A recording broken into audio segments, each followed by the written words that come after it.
So this is a slide from a 2008 presentation I gave to Canadian computer science students. And at the time, it was supposed to be funny, and the point of this slide was, this is a stage in your life where you should take incredible risks, because there's really no downside, and there's potentially all upside. And the moral of the story is, once you have something like this, you're not really going to be in a position to take incredible risks. And then a funny thing happened to me after that. So we had our first child, Henry, and then in early 2012, this happened to me. So then I realized I'm like halfway to that slide of 6 babies. Like, how does this happen to you, right? And this is the lady babies. They're really nice girls. They're about a year and a half now and super social, very nice girls.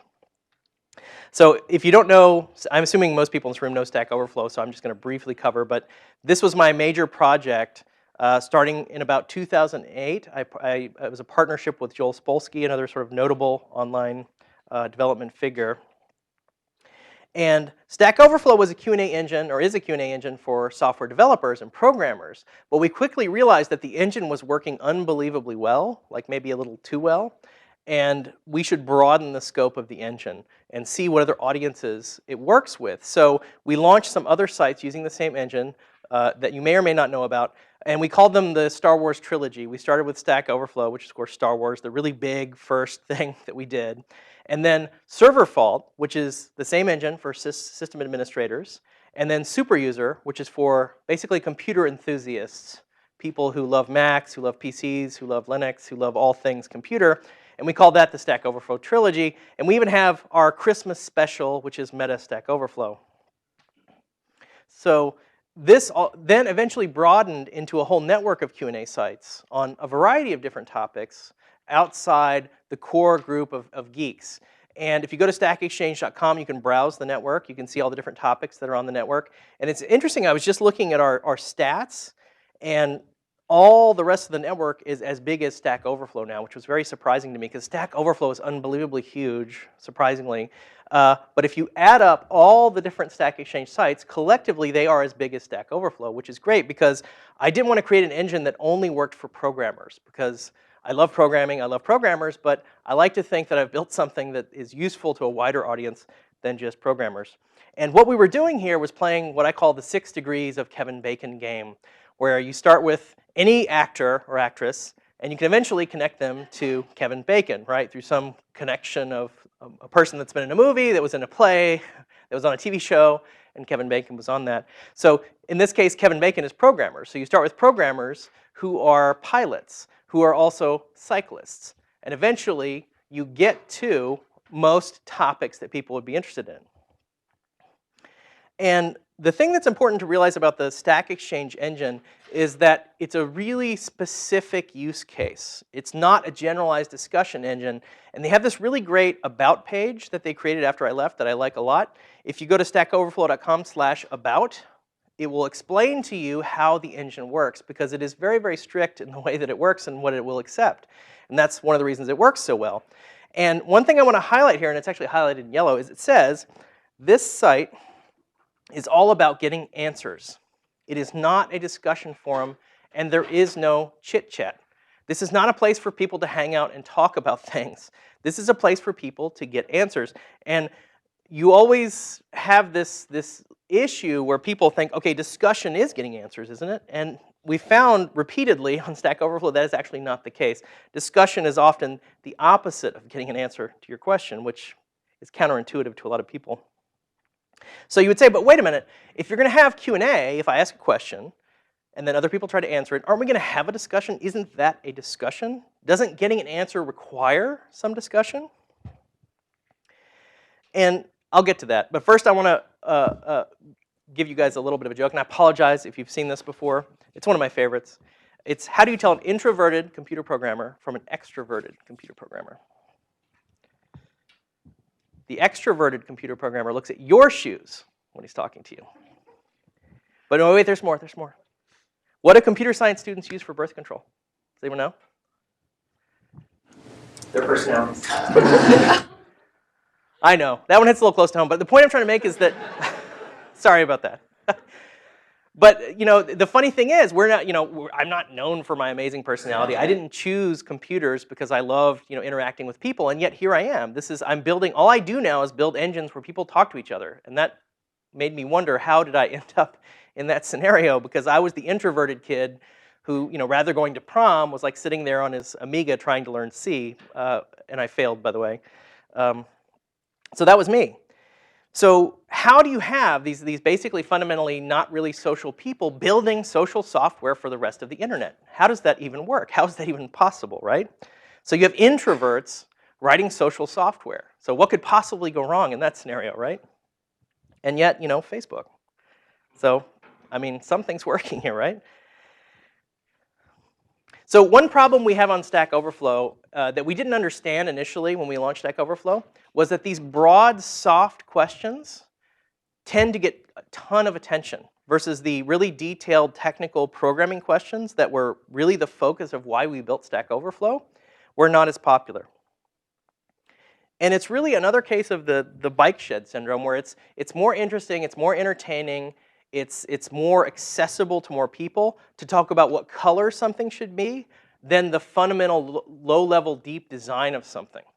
So you're unavoidably going to get a lot of people that will tell you sort of their opinions about stuff, and aesthetic opinions at that. And there are certain questions that even invite this. So here's some examples where I've taken some of the programming terms and replaced, well, except for the bottom one, and replaced them with other stuff, just to illustrate the types of questions that are really bike shed questions. These are opinion questions. These are not detailed, specific questions, the type that we would want on Stack Overflow and Stack Exchange. And these are all sort of anti-pattern questions that we had to figure out later and eventually kind of disallow, because these are soliciting what? Opinions. And opinions don't work well on our engine, because you can't verify an opinion. I can't really vote up an opinion. Your opinion is not more correct than my opinion. It's just an opinion. It doesn't make it correct or incorrect. And these questions actually diminish the utility of the site, because it's fun to have these conversations. It's fun to talk about, you know, what's your favorite, you know, type of bicycle. But they diminish the utility of the other questions that are on the site. And when people see this, you know, they want to do more of that. And the common response to this was, well, Jeff, you're just really strict about this stuff because we don't know why, but you're really strict. And you know, why don't you just not look at these questions? Like, let other people look at them and just let them, you know, sit there on the site. But that doesn't really work, because if you are at a place where everybody is doing X, or you see tons of X, then X is the accepted behavior at that location. If you don't send the message that, wow, this is an okay question, but it's not really right for our site. If you're not sending that message of what's inappropriate on your site, you're saying it's appropriate. You're saying, please do more of this, right? No action doesn't work. No action sends the opposite message of what you want. And not only because of the broken windows problem of seeing broken windows leads to more broken windows, but it's also opportunity cost. If an expert Python developer comes to your site and gets drawn in by what's your favorite programming cartoon, spends a lot of time thinking about their favorite programming cartoon, reading about their favorite programming cartoon, that could be time that Python expert was spending helping other programmers get answers to their question, or getting an answer him or herself. So there's also an opportunity cost to this kind of entertainment. We even have, and we also have this on Discourse, by the way, this sort of just-in-time reminder. As you start typing, if you're a new user and you start typing into the answer box on Stack Overflow or Stack Exchange, we will remind you that you're really not here to have discussions. You're really not here to talk to the other people who answered. You're here to answer the damn question that is at the top of the page. And not only that, but we want you to provide evidence for your answer. Source code is evidence. I can compile source code. I can run source code, right? Or you can provide a web link. Look, you know, I think you should do it this way because this blog explains why. That's acceptable as well. You gave a citation. You gave evidence to you know, back up your answer. Can you really back up what you're saying here, or is it just because I said so? Because I said so is great when I'm a parent talking to my child, and actually, to be honest with you, because I said so doesn't work well on children either. But it's a terrible way to interact with other adults. You need to prove it. You know, and science, it's weird because I didn't intend it this way, but we really started emphasizing the science part of computer science. I really think of software development is really more like a craft, to be honest with you, than actual science. But science in the sense of show me research, show me data, show me evidence. I really deeply believe in that, and the engine reflects that. Another anti-pattern we saw was people would come on a Stack Overflow and ask really broad questions that would require a ton of effort to sufficiently answer. And these broke down because it's asking people to do a ton of work. And people would say, well, why can't I ask this question, this really, really broad question? I want to ask it. Why can't I ask it? And you end up with this wall of text type of question. Like, who is going to read this and process this and actually answer this? This is not really a fun unit of work. So the answer we would give these people is, well, why don't you go read a book? There's still places for books. Stack Overflow does not replace computer science education. It really, really doesn't. It's complementary, highly complementary to the education that you're getting, I would hope, but it's not replaced knowing the fundamentals and knowing the background of all the stuff you're supposed to know. And that's what those kind of books and classes are good for. When you have a really detailed question that's specific, please come to Stack Overflow. And also, what research did you do before asking? If you haven't read any of the books that would give you the background necessary to even ask a good question, why are you here? Why didn't you do some research before asking, right? Like, we can't do all the work for you. What did you try to do? How did you attempt to solve this problem? Show me some web links where it shows me that you did research. If you're not going to do your homework before asking the question, why should we do work to help you? And is it even fair to ask us to come in and do some one-off question where it's like, I haven't even thought about this, just give me the answer? Is that fair? Is that a fair transaction for us? If we do work on your behalf and you've done nothing, is that fair? And also, if it's your question, you don't even care about your question enough to even research it, then that says this question doesn't matter. If you can't be bothered to research your own question at all, why should we care? So you've got to meet us halfway. If you're going to play this game with us, this Q&A game, you have to meet us halfway. Show us some effort, and we will show you some effort. That's how you have interactions with the community. So the pushback I got on this was, well, you know, Stack Overflow is so great. If you would just let me ask this one time, I don't have time to do research. I don't have, you know, this is a lot of work. You're asking me to do a lot of stuff. That's not really fair. You know, I'm kind of busy. And it never really occurs to people that the reason Stack Overflow works so well, the reason that people are there in the room in the first place, like on Stack Overflow, is because it produces these amazing, useful artifacts. Because we have these rules is why you're even here. So you're asking us to take away the rules that made this a good place for you to ask your question. So if we do that enough, eventually you're not going to want to come here at all. So we can't do that. We disallow drive-by questions for that reason, because it creates a place that people wouldn't want to go to. So, you know, Stack Overflow isn't the only place you can go to get your questions answered, and it shouldn't be the only place you go. We designed Stack Overflow to achieve a certain result. And if you don't like the way things work on Stack Overflow, there's a lot of other places you can go on the internet.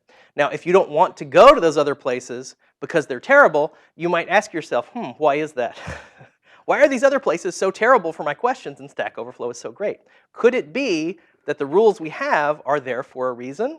I think maybe so, but that doesn't mean it's the only place to go. If you really object to the game we're playing at Stack Overflow, and it is kind of a game, it's a multiplayer game you're playing with these people to achieve a result, you can play a different game with other people. If you don't like Monopoly, you can play Risk, right? There's no rule against that. But that doesn't mean you have the right to change the rules of Monopoly either to make it match Risk. So one of my favorite Steve Jobs quotes, this is my favorite for two reasons. One, because on the face of it, it's actually true. On Stack Overflow and Stack Exchange, we said, look, we're only doing Q&A. We're not doing discussion. We're doing one very specific thing here with a very strict set of rules. And we said no to all the other ways we could broaden the edge and have more discussion, because they would harm the underlying Q&A. This is also funny to me because it works on another level. This is a quote about iTunes. When iTunes was first being introduced, when Steve Jobs was talking to the music industry about iTunes, and they said, well, what if iTunes did this? What if iTunes did this? And Steve Jobs said, no, look. You're going to break this model. The way this is going to work is for us to simplify and say, look, we just do the core things with iTunes. And it's funny because if you've used iTunes today, it's this bloated, horrific, unbelievable mass of features that don't even make any sense with 5 kitchen sinks, right? So somewhere along the way, this kind of got lost at Apple. at least with regards to iTunes. So we do spend a lot of time in Stack Overflow and Stack Exchange saying no to our users. No, you can't do that. No, this is not the way we do things here. Now, we try to do it in a very nice educational way, but no is still no.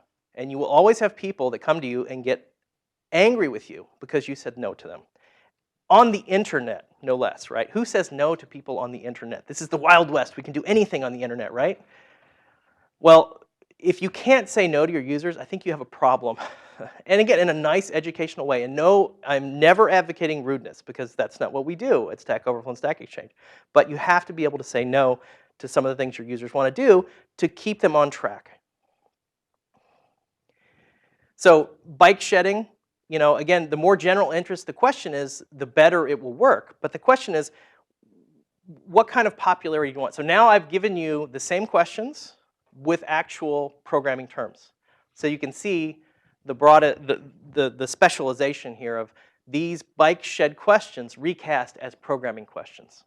These are questions that I'm ashamed to admit that we allowed on Stack Overflow because we didn't know what we were doing when we set this engine up. Because designing for emergent behaviors in a social environment, you know, with lots of different users, it's hard to predict the behaviors that will emerge. But these are all very much disallowed on Stack Overflow and Stack Exchange now. And the way we knew we had a problem initially was I was like, wow, this is interesting. We have all these great programming questions. It's working. The engine is working. This is in 2009 when we were, 2008, 2009 we were starting. But I was like, wow, this is interesting. We have this question that has 400 answers. That's weird. What question can you ask that has 400 legitimate answers, right? That seems like something else. And it turned out it wasn't really a question. The minute you started having more than, I don't know, geez, even 15 answers is quite a lot. There's always more than one way to do it, but 15 different ways to do it? The threshold we used was 30, but it stops being a question and starts being something else, and that something else is a discussion. So I love this quote by Robert Scoble, who's a sort of a social media guy. I don't even know how to explain what he does if you know who he is. He's a great guy, but I don't know how to explain what he does. He spends a lot of time online. And he made the observation on FriendFeed, which I think got sold to Google, is that right? Anyway, FriendFeed's not around anymore. So it's kind of a funny Silicon Valley observation. But he noticed that the number of conversations you have is inversely proportional to how much you're learning. The more you're talking, the less you're learning. And I think he's right about that. And that was one of the key insights we had at Stack Overflow and Stack Exchange was you don't want that much discussion. You kind of want the minimum amount of discussion necessary to get the question to a good state and get the answers to a good state. So we still had the issue of like, look how popular this question is. It has 400 upvotes, and you're telling me this doesn't belong on your site? It is hugely popular with the community. How can you overrule the community? Popularity is the only metric that matters. But is it?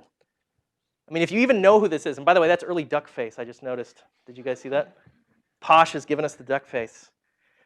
If popularity was the only metric that mattered, we would still be listening to the Spice Girls, right? Because they were popular, and therefore popularity is what matters, right?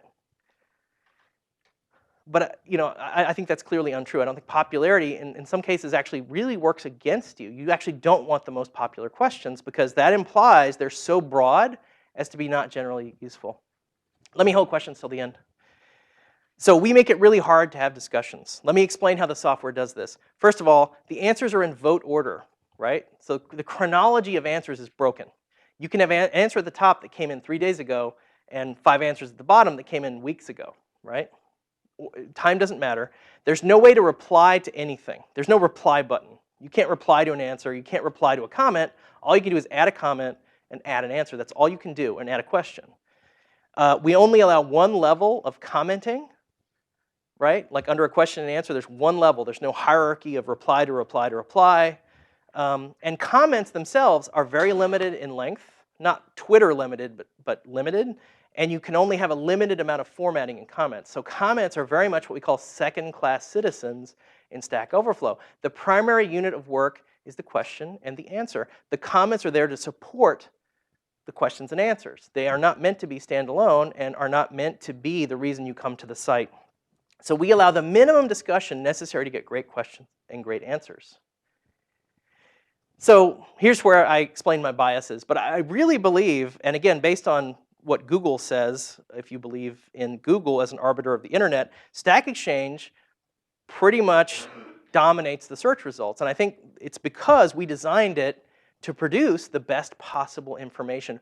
We tried to maximize signal and minimize noise at a design level, right? But it only works for stuff that can be verified, that's based on data, that's based on fact, that's based on science, or at least based on a book of lore, because we do have a Christianity site. I want to be clear about that. A book of lore, you know, it's like religion is yeah. So, you know, Star Wars is basically religion with lasers, right? So what about the sites that aren't really data and fact and science based? So here, if you go to stackexchange.com and you click on the sites directory, which you can do, scroll down to the bottom because it's sorted by activity. The sites that are not getting a lot of activity, these are all launched by the community. So the way things are launched on Stack Overflow and Stack Exchange is there's this site called Area 51 where people can say, hey, I wish there was a Q&A site on, you know, whatever topic comes to mind, kites. And if enough people support that site from the network, it will then get created. So these were created by the community, not by us. And again, I'm not at Stack Exchange, but we don't say, hey, there should be a poker site. The community said there should be a poker site. But you'll notice the poker site is doing very, very badly. It's not popular. It doesn't have a lot of questions. It doesn't have a lot of activity, and it's a year old. Lego is the same way. So you might wonder, why are these sites failing so badly? And it's okay to fail because these sites are experiments where we community launch the sites. Some of them make it, some of them don't. They have to go through a beta period. They go through an evaluation period. We don't want to put bad information on the internet, so eventually we pull this stuff back if it's not working. So if you think about why these sites are failing, and Lego and poker are my two favorite examples. So think about the kinds of things you would want to ask people on the Lego site. You know, look at this cool Lego thing I built. It's amazing, just look at it, right? Not allowed on Stack Overflow. You can't say, look at this cool code I wrote. Nobody can say that. You might want to buy and sell rare Lego kits. There's some really cool stuff in the Lego universe that's hard to get. You might want to share just a Lego story with the community. You might want to say, geez, I'm having trouble building this thing in Lego. What are some methods of building this thing in Lego? Like, where do I get Lego, right? Where's a good place to get like sort of cheap Lego sets?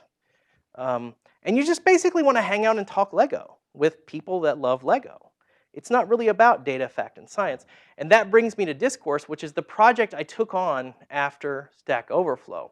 Because as great as the Stack Exchange engine is, it is a bad map to a lot of topics that people want to talk about on the internet because they're not data, fact, and science based. That doesn't make them wrong. It just means there's not a good fit for that engine. The other reason is because forum software is just really, really terrible. I would have startups come to me and ask me, you know, give me advice about this thing that I've built. And the first thing I would say to them is, well, why are you asking me what I think of what you've built? Why don't you ask the people that are using this thing that you've built what they think of what you've built? And they would say, great idea. We need a place to talk to our community. And they would say, recommend software that we can use so we can talk to the community of people that use our thing. And I always had to play sad trombone in my mind at that point because none of the forum software I felt good about recommending to them because it's really, really bad software. So I wanted to give them something that wasn't terrible to use because I believe in getting feedback from community. I believe deeply in this. And it was kind of fun too because I got to change sides. I spent the last 4 years from 2008 to 2012 saying, no, you can't do this. No, we have these strict rules. Let me explain my rule set to you. Here's why we have rules. I got really tired of explaining this to people over and over. And I thought, geez, what would it feel like if I changed sides? If I said, you know what? Yes, we love random discussion. Random discussion is the reason we're all in this room. Let's just all have discussions. So if you thought of Stack Overflow as the X-Wing in Star Wars, right? I thought, well, hey, what if I built a TIE fighter, right? The evil empire of discussion that I've spent so much time railing against for the last 4 years. You know, I was like, hey, what would it feel like to change sides and say, you know what, discussion is really great. I love discussion. You know, and the emperor was pleased because people love discussion. People are very, very social animals, and there's nothing really wrong with that. But it's kind of the dark side in terms of discussions are easy to have. It's easy to discuss what color something should be, but it's hard to have a deep discussion about Java internals. These are very different things. So you can't use the same engine for those two things. So this is a picture of Discourse. This is our first partner, How to Geek. And you can see that hopefully it's recognizably forum software. It doesn't look like Google Wave, for example, which is, I can't even understand what Google Wave, still don't really understand what Google Wave was. It should look like a forum. We don't want to look like a flying car from the future that you can't recognize. So here's me drilling into an actual topic. And again, it's paragraphs of text with a username and a date, right? But it's a clean design. It's modern software. It's open source. You know, it's free. So the cost for this, the cost. Now, this may or may not matter to you because it depends what the purpose is. Like, why are you in this room right now? You're in this room right now because ostensibly you hope to learn something from this talk. Now, I have a secondary goal. I do actually want to entertain you because I find that entertainment helps people learn.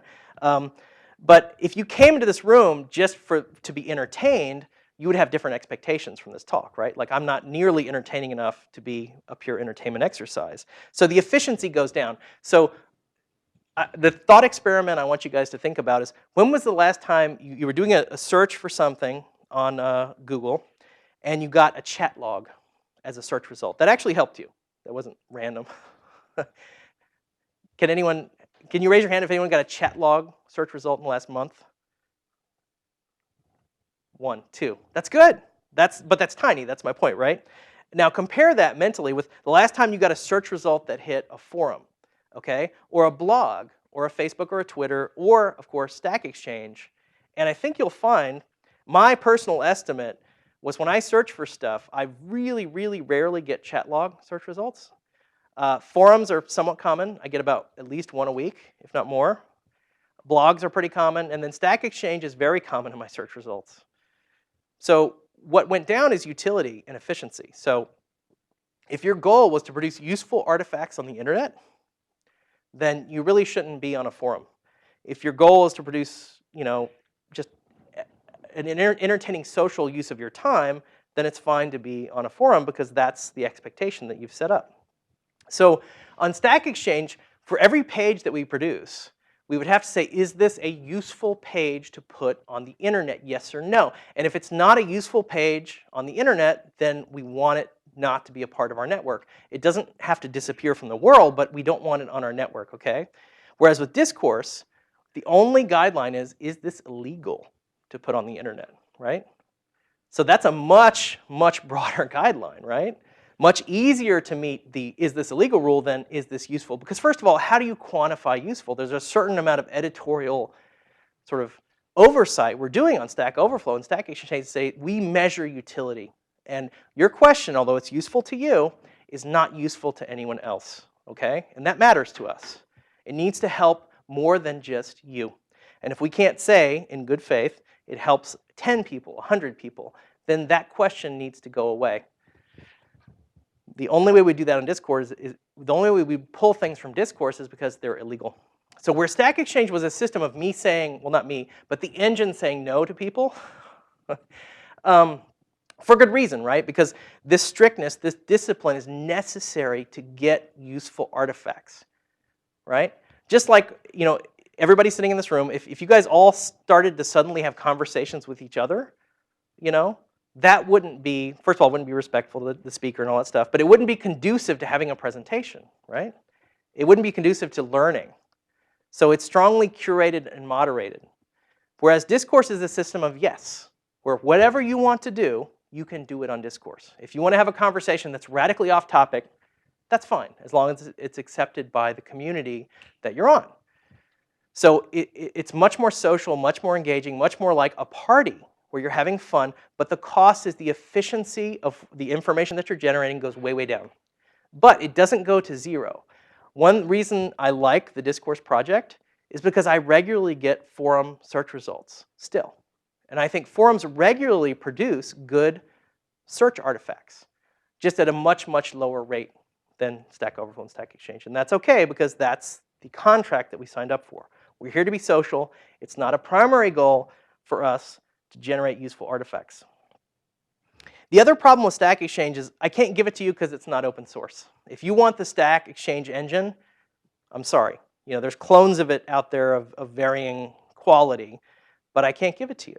And even if I could give it to you, I doubt you could make it work because it requires a very, very strict set of rules that you have to adhere to, and the community has to understand and embrace. The way we do this on Stack Exchange is every launch site was approved by other members of the Stack Exchange network that understand why we have the rules that we have, right? You won't have an influx of users who have never seen Stack Overflow or Stack Exchange, have no idea why we have these rules, and start trying to have discussions in our engine that's not built for discussion.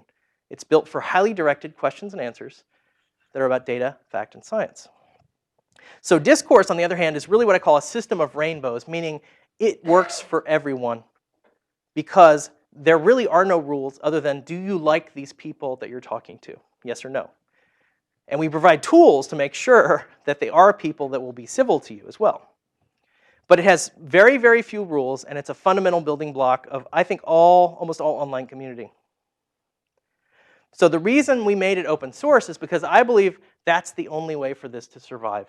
The only way for a system like this to survive is to establish an ecosystem like WordPress established, where you say, look, we're giving it away, it's free, and eventually we have hosting, we have services, we sell themes, you know, people build discourse plugins, but you let 1 million open source discussions bloom. And this makes the web better. So selfishly, I'm still going to be happy with any outcome because I want to end up on pages on the internet that I like. And I like discourse forums because they're well designed, they're fast, and they give you tools to keep the evil people out of the system.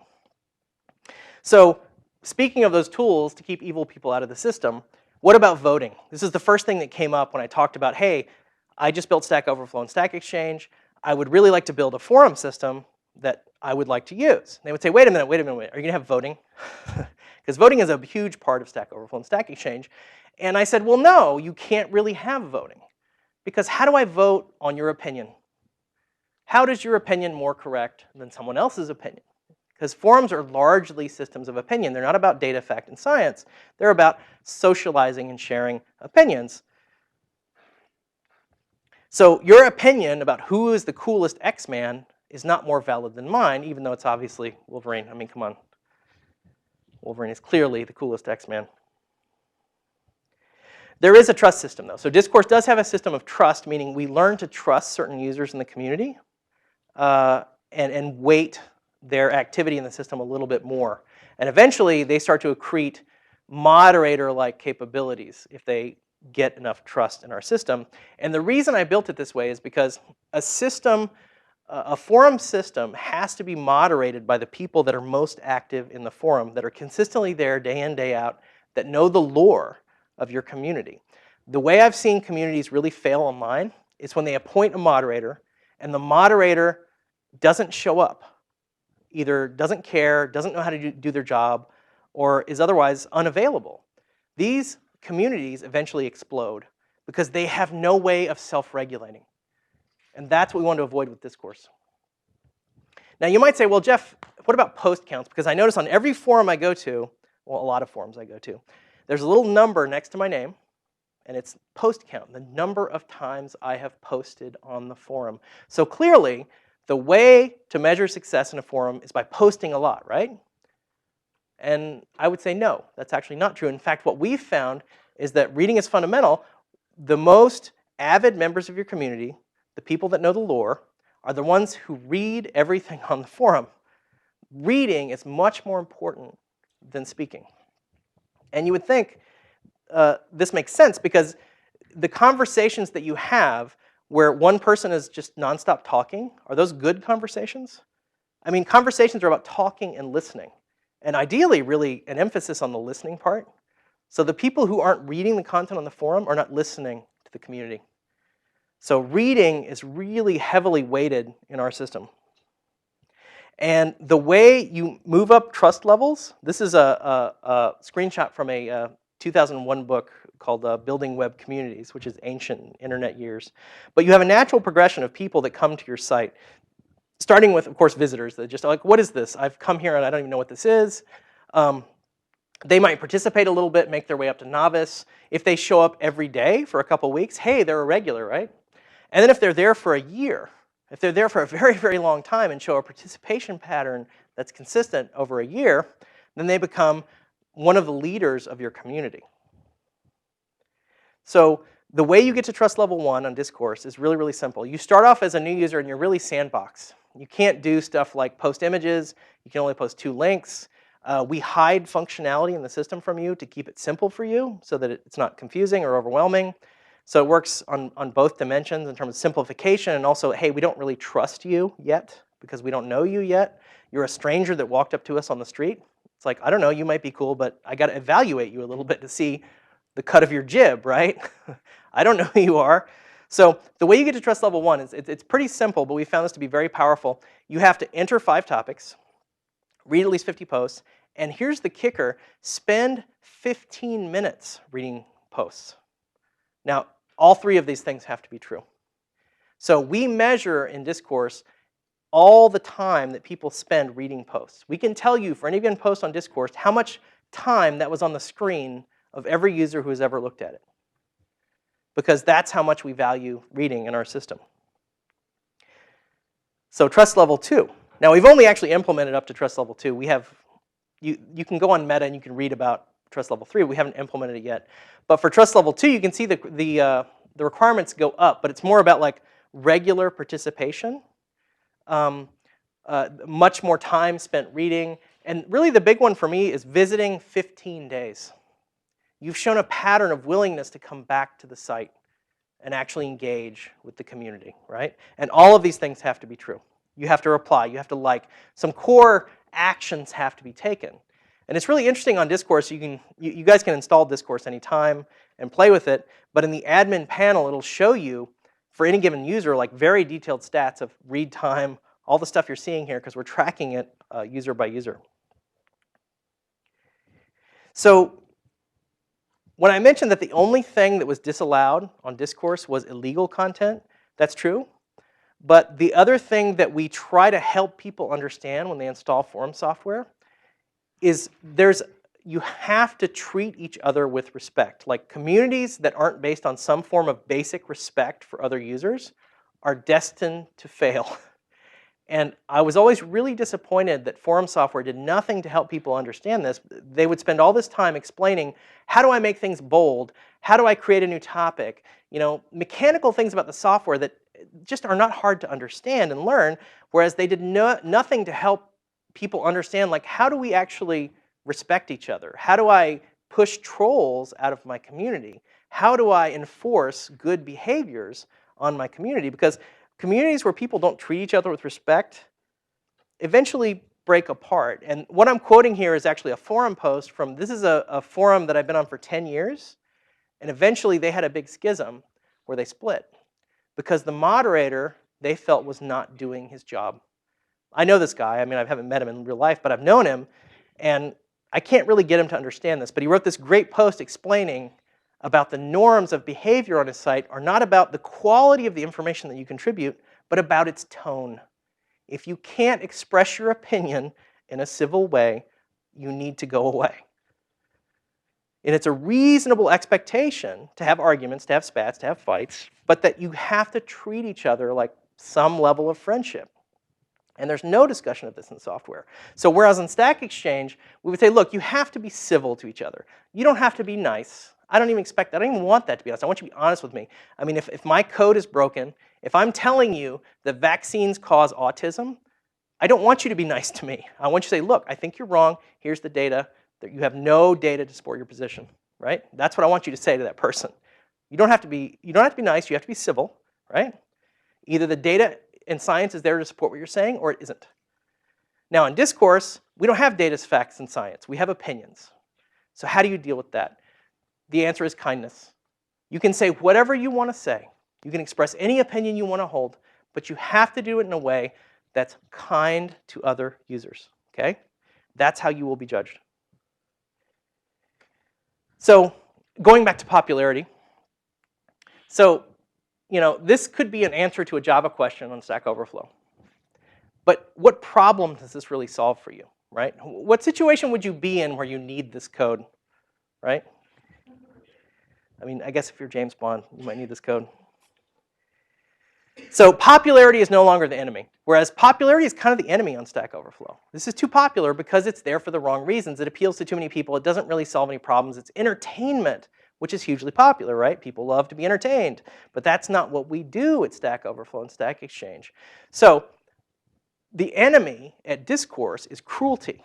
It's trolling, right? These are the things that are the enemy that we actively fight against, that we build the software to have protection against, to have an immune system that comes from the community to help push those behaviors out. And by that, I mean push the people out that engage in those sort of behaviors. Now, the secondary problem that we have that I think is endemic to all forum software is being off topic.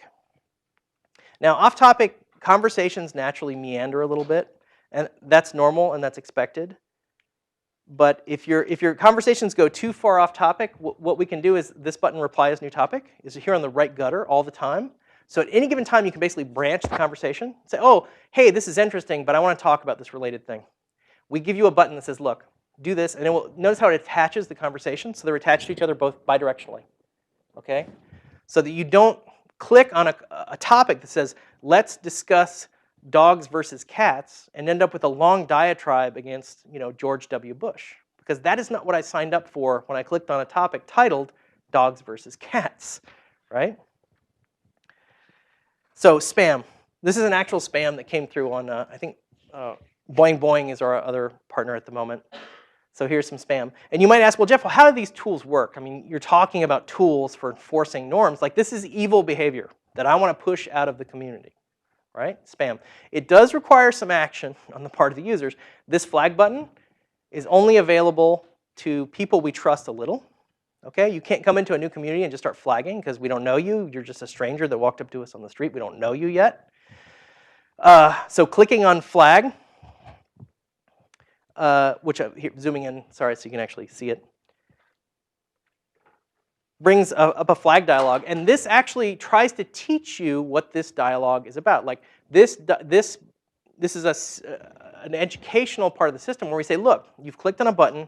Now we're going to try to teach you what that button does, okay? And it teaches you the norms and the behaviors, like what things are wrong in our community that I would flag about. And of course, off topic is there, inappropriate, spam, which is this, and then some notifications where you want to actually talk to the user or you want to talk to a moderator about this post. So we're trying to make it easy for the community to do the right thing and say, hey, look, I see behavior here that I don't think is acceptable, right? And my philosophy has always been, put a trash can on every street corner. If you put a trash can on every street corner, enough people will pick up trash and put it in the trash can that you will eventually have clean streets. It's all about making it easy to do the right thing.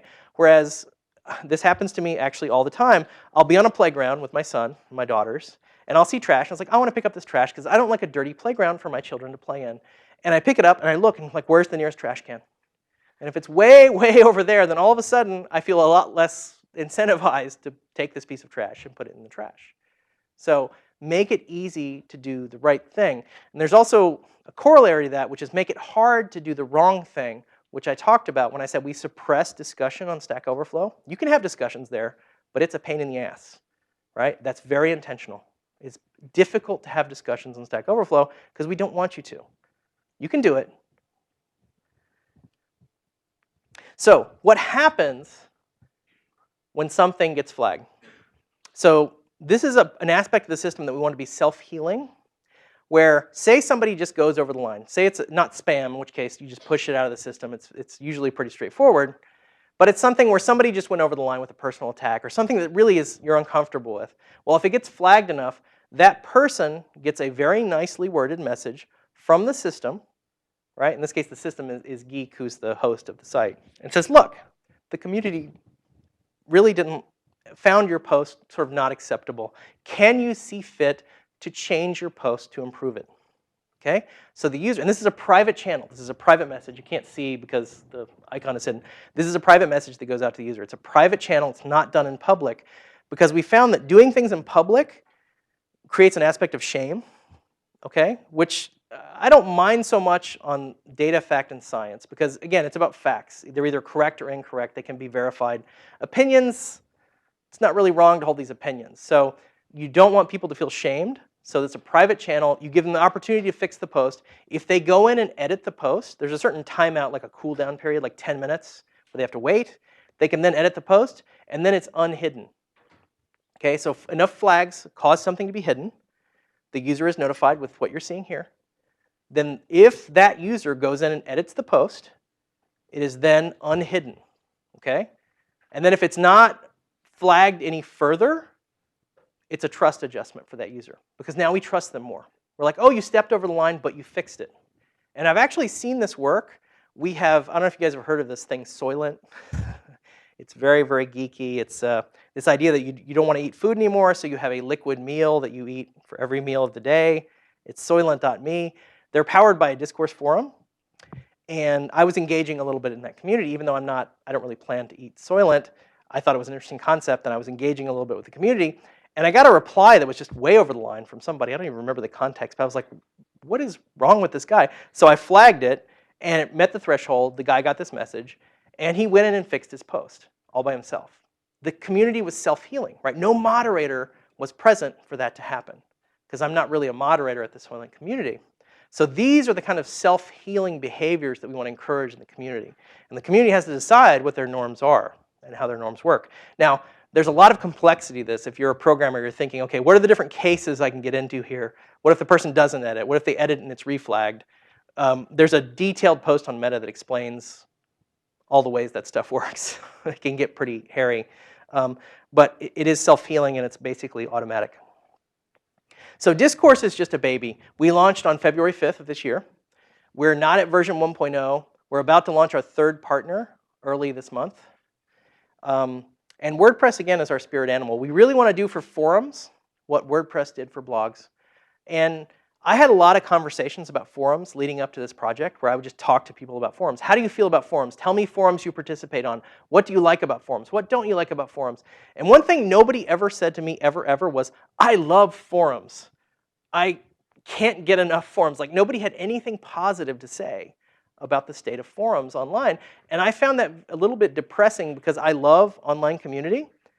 And forum software, probably the essential building block of all online community, is universally loathed.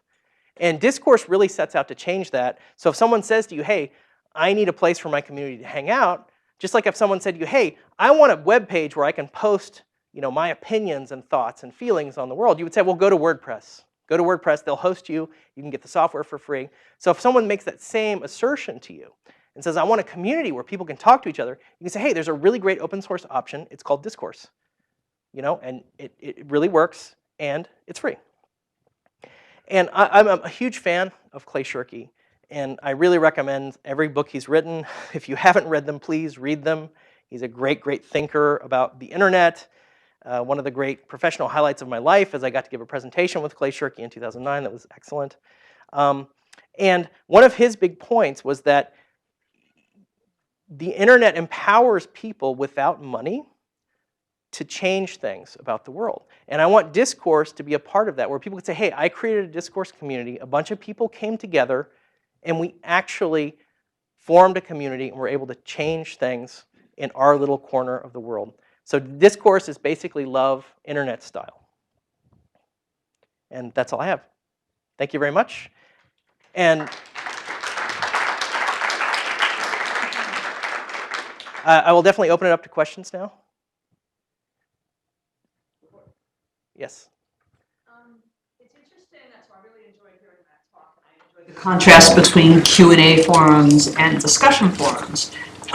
Some things feel to me as though they fall in between, and I wonder what your thoughts are. For instance, I work a lot on MOOC platforms, right? So these are these free online courses. You have tons of people taking a course, typically semi-synchronously. They're going through the material at roughly the same time. They use these so-called discussion forums on the platforms to talk about the course material. There's a little bit of chatter. There's a little bit of let's learn from each other by discussing our opinions, but let's not get too off topic. What's your take? Is that more like Q&A or more like discussion forum? Most communities tend towards free-form discussion. One of the cool things about forums is that they are very adaptable. You can have what we call topics or threads in some forums. Some topics can be Q&A, and other topics could be just free-form discussion. So it's possible to have a mixture. We don't support that at this time yet because we're really focusing on do one thing, which is discussion, do it really, really well. But we've always understood that there are very common, what we call archetypes. Q&A is definitely one of them. Buying and selling things is very, very huge. There are these sneaker forums that are unbelievably trafficked. You would not, I had no idea some of this stuff existed. There's apparently this knife forum that's like invite only that you have to pay to enter, and like everybody who sells knives is there. So there's buying and selling, there's Q&A, there's polls are huge. You know, just polling, like what's the best way to do X, what's the best place to get a hamburger around here. We want to support that on a topic level. So when you start a new topic, you say, hey, this is a Q&A topic, right? And there's an answer, and I can say this is the best answer, that sort of thing. So a lot of communities are sort of a mixture. But I would say that the most communities that I see tend towards free-form discussion, most of all. But we want to support all those models, buying and selling, polls, Q&A, all those things. Definitely, if you visit a lot of forums, like we did a lot of research leading into this, you see a lot of patterns like that. And we want to get to that. Yep.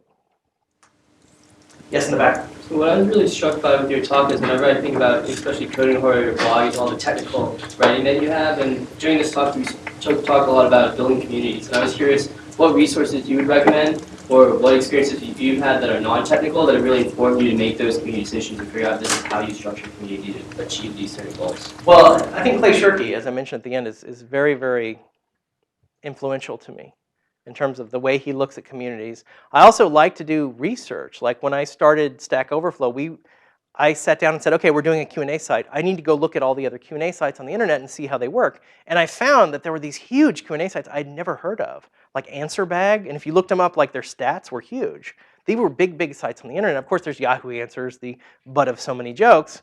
But I would say really just do your research. Like look at, and don't look at just the big ones like Facebook. Look at the things that came before Facebook. Look at the history.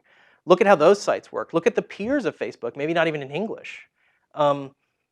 I would say, do the research and really look at how we got to where we are. Don't just look at the winners. Look at the losers too, because sometimes the losers have really interesting ideas that just didn't quite pan out, but they were really onto something.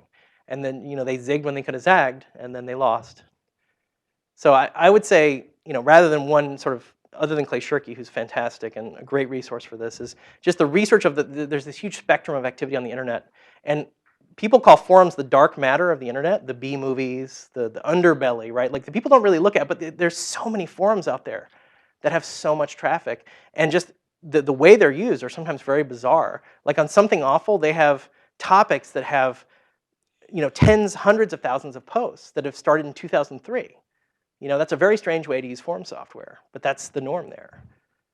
So I think understanding the patterns of what's out there and how we got here is really interesting and will already set you apart from most people that attack these kind of problems. They don't bother to do any research, actually. Yeah. Yes? So I was really struck by your use of the word kindness when you talk about discourse and how that's kind of the guiding principle. So we have an online forum for younger users between high school and college primarily, and a lot of the focus is on help. It's kind of a peer-to-peer help. And when it works well because of altruism and all these good things.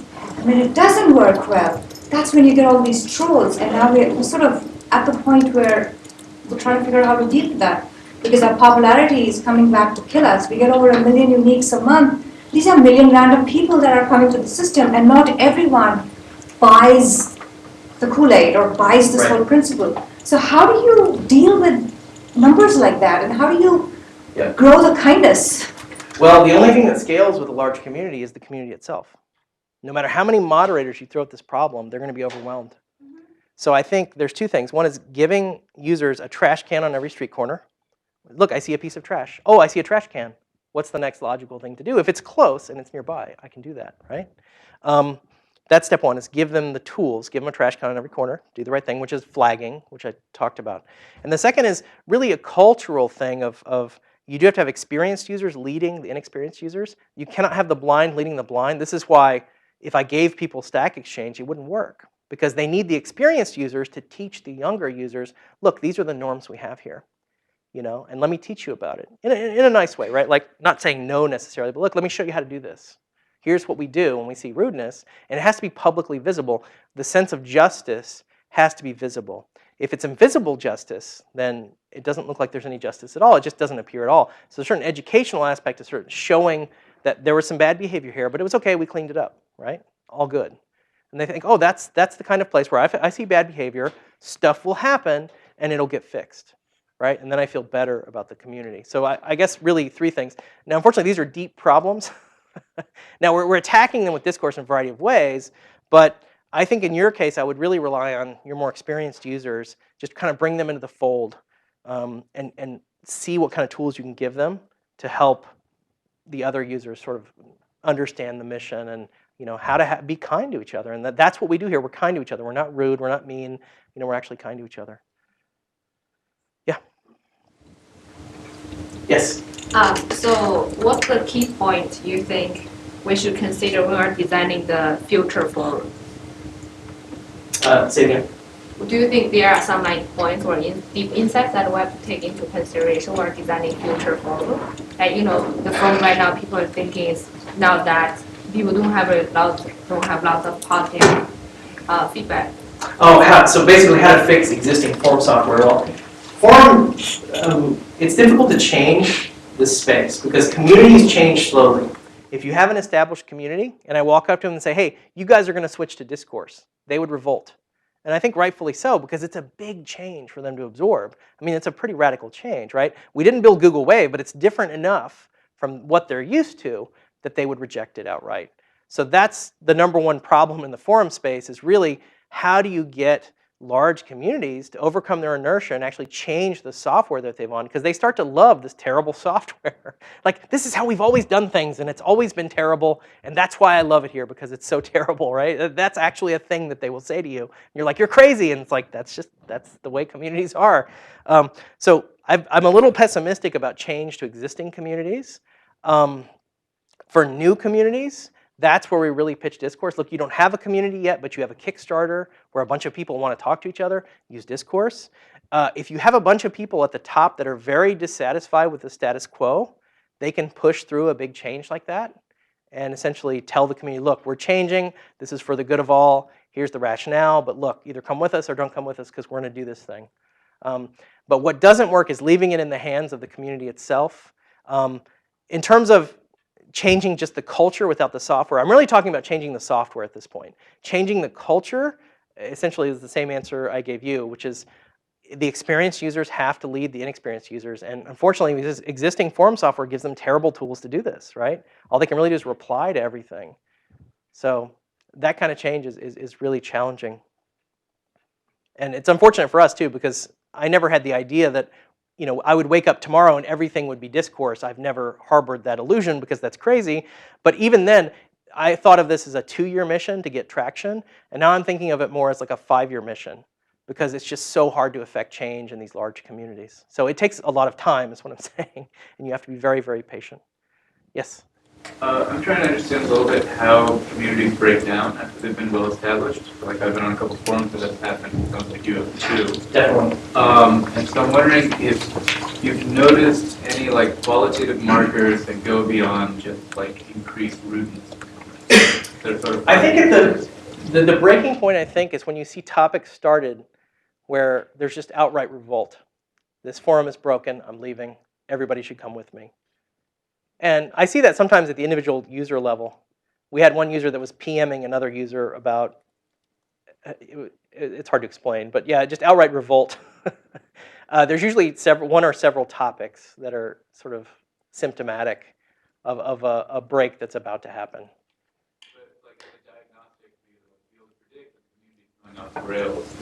Well, I think that comes from the sense of powerlessness, right? Like, there's something wrong with this community, and I can't do anything about it. And I love this community, and that's super frustrating.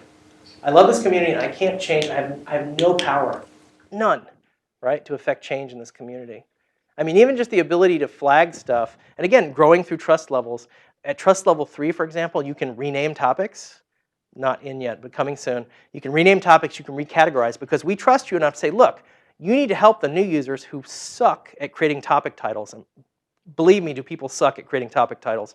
The experienced users can create better topic titles, so when you click on it, you actually know what you're going to get, which is always nice, and recategorize things. So you feel empowered, right? Because you are empowered. You can now do things that previously only a moderator could do. Your flags carry more weight.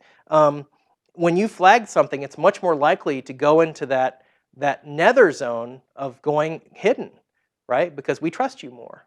So you now have power. And then longer term for discourse, we have not done this yet, but I want to have a moderator election system where you could call for election, say, look, this is bullshit, what's going on? I want a new election, I want new leadership, right? You could actually do that within the software, right? No forum software does this. I mean, we don't do it yet, but it's something we're thinking about. So my hope is that once you have agency within the forum, you won't feel like you need to make a break. You're like, I can change the system from within, right? This is the way government is supposed to work. It doesn't always work that way, but you shouldn't have a revolution every time there's a problem in the government. You should, get elected to office and help change it yourself, or vote for someone who will, right? Why can't these systems work more like democratic systems? Yes?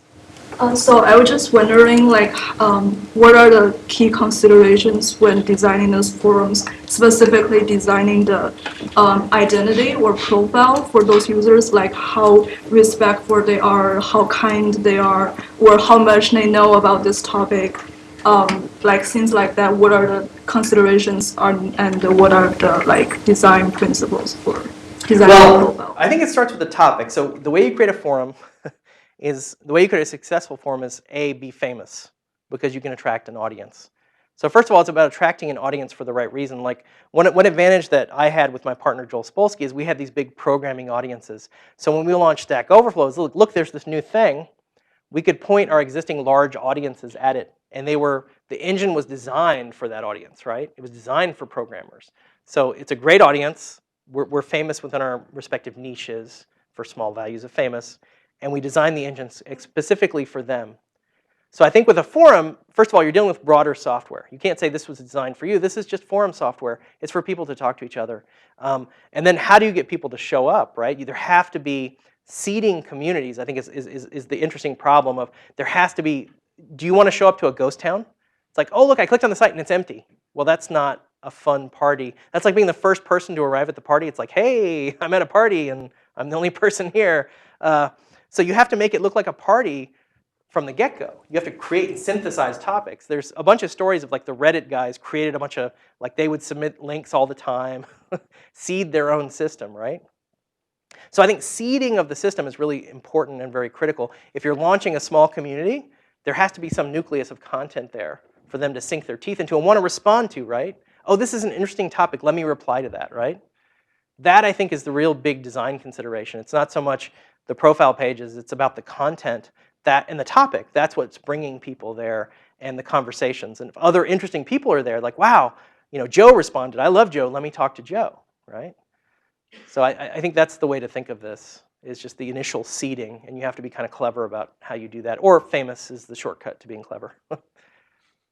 Yeah, it's always true, unfortunately. Yes? How do you feel about anonymity in online discussions? I have mixed feelings about it because, first of all, we support, we don't require you to use a real name anyway. There's 2 names in Discourse, the short, basically Twitter-style name, which is 15 characters and also ASCII. And then your longer name, which is Unicode and can be spaces, all that good stuff. So you don't have to provide a full name. You could just be a handle. I view that as pretty sufficient anonymity, but people on Meta have asked for a mode, kind of like Quora has, which I didn't really like it on Quora, but they have all these sex questions on Quora, which are a disaster. But and you could enter anonymous mode and then ask your sex question or whatever. I mean, that's a legitimate use case. I'm just hard-pressed to think of communities I actually want to go to that have this functionality. But I acknowledge the need, and certainly say you have, I don't know, I can understand the rationale, but my big stumbling block with it is show me the community where people regularly post in an anonymous mode that you go to regularly. I need to see examples of where this is really working to believe in it. I'm not against it by any means. I have yet to see a really compelling example of this working. And I've seen many counterexamples of it not working. required to post with your real name, you might get. The real name thing is very misguided. I don't think that works the way the people who think it works want it to work.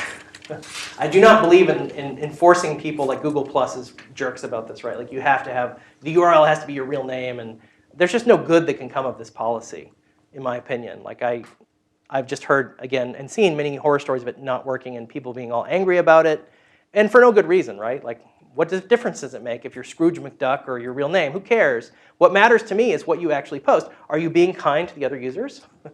Are you contributing, interesting conversations? That is what I care about. I don't care about your actual name. And discourse doesn't really either. Discourse is going to reflect that philosophy. So I'm not against it, but I need to see compelling examples of it working. I've yet to really have someone give me that. Yes? Yeah, how you doing? I work with news content, and I was wondering what your thoughts are on sort of community-generated news content, where on the one hand it's a little bit like the Stack Overflow model, in that there needs to be verification, corroboration of information. It's key because it's actionable information. On the other hand, the answer might very well be a discourse where there's multiple points of view and there isn't a singular right answer. What's your, and also like the timeliness, the recency aspect of news is so critical. So any thoughts on that? Well, I do have some thoughts on that. So at Boing Boing, we have a forum at Boing Boing, and Boing Boing will occasionally post stuff about current news events, like the Trayvon Martin thing. And I grew to really loathe and fear Trayvon Martin topics because they always played out the same way. And there were always the same arguments made, and it was just very exhausting, basically. So I appreciate that with news, for current events type stuff, it can be really challenging to have public, especially public, even within the Boing Boing community, which is not the greater public, it was really challenging. So I totally understand, because you'll get, man, there's just some really strong opinions, right? Very strong opinions about people dying. And people get really worked up about this stuff. And I think rightly so. These are important issues that need to be discussed. But the question is, again, are people being civil to each other? Would you want to read this discussion as a bunch of angry people yelling at each other? Does it actually illuminate the underlying article in any way? It does sometimes. I mean, I think you can see when you read discussions about Trayvon Martin, you can see how deep this stuff goes. Like how deep these rifts are in society. Like I didn't realize that racism was still really a big deal for a lot of people. Not that it was a solved problem, but it's deep, man. So some of these discussions can be good. So I think the existing tool set works really, really well, but you do need moderators. So discourse is designed to be community moderated, but it really helps when you have good moderators.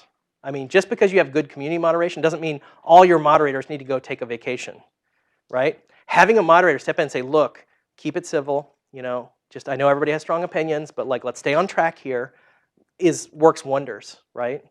So I think the more you do stuff that's really controversial, that's news, the more you need active moderation in addition to the community stuff, because it's leadership, man.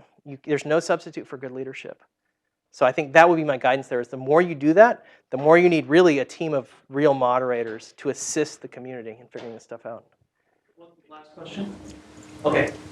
Yeah, so I'm curious about the rule formations, because it seems like the rules, especially for Stack Overflow, are kind of like the pillars that really make everything work. So I was curious as to whether those rules that you developed were all kind of done a priori in discussions you had with people before the tool was developed, or a lot of them came as you were developing the product and as you were seeing the product in use and how communities were developing from that? Well, we did a lot of research, as I mentioned in an earlier answer. So we researched it, and I thought about, okay, here are the problem sets, here's all the existing, and I've talked about stuff on my blog that's related for a long time, so I have certain plans of things that I've seen to be working in other engines, and I sort of built a Frankenstein monster of, I see this is working, I see this is working, I see that is not working, I'm going to leave that on the operating table, and I see this brain is working. So I plug all those things in, and then you really do have to see what happens. No plan survives contact with the enemy, right? So certain aspects of it work and don't work, and you tweak it. But I think having done the homework, done the research of things that were working, and understanding the behaviors I wanted to get, and the things that I thought were useful in incentivizing those behaviors, folding those in initially was very, very helpful, because you're just closer to getting it right than someone who just throws something out there. Because you've done your homework, right? Like I've built a Frankenstein monster that I think represents the best stuff for the behaviors that I want. I had a plan, and I had done the research. And then you still iterate. I mean, there's so many things with communities where it's hard to predict just how strict they became at Stack Overflow because of the reputation system. Because when you see a programmer getting 1,000 reputation from posting an XKCD cartoon, you get angry. And you're like, you know what? These XKCD cartoons are bullshit. We should not allow these, right? And I think that's the correct impulse, but I didn't understand how deep that would go. And all the ramifications of having reputation built into the system caused people to get really strict about what they would accept. And I think they were right. The community was right about this, for the record. I'm not saying they were wrong, but they saw it before I did, that we need to be much more stricter in what we accept. Because I want this to be about real programming and code, not conversations and cartoons and funny things. So yeah, it's a sort of combination of doing your research and then iterating. Yeah. Okay. Thanks.